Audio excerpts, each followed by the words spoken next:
Ayaz,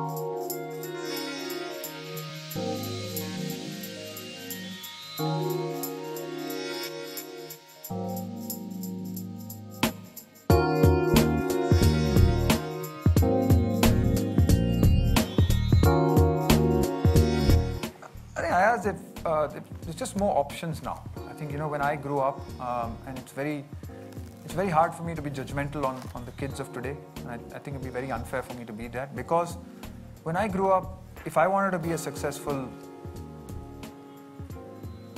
professional cricketer, and making a living out of the sport did become a part of that. I mean, there's no doubt about it. I'd gone through commerce degree in college and not very successfully. So I knew I had to make this click, and so I knew that the only option for me was to be a successful Test cricketer at that stage. There was no other way in which you could make a professional living out of the sport that I loved. I would have still played it, but I would have probably looked to do something else if I wasn't good enough, professionally. Today the options are a lot more.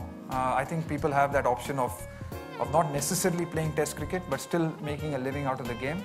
And, who's to blame kids for taking that option? Who's to blame kids for using that opportunity if they feel they're not good enough for Test cricket?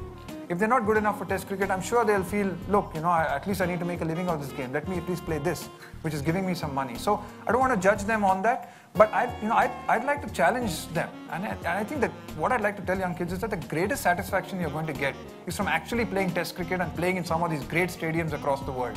That will give you the greatest personal satisfaction. So don't sell yourself short. Try and achieve this, because it's possible. It can be done. I think you can find success in all. But, there might be kids in this era, in this generation, who will take that soft option. They might. Some won't. And I think we'll be able to see in time who are the kids who do that and who don't. And in every era, there have been people who've fallen by the wayside because they have...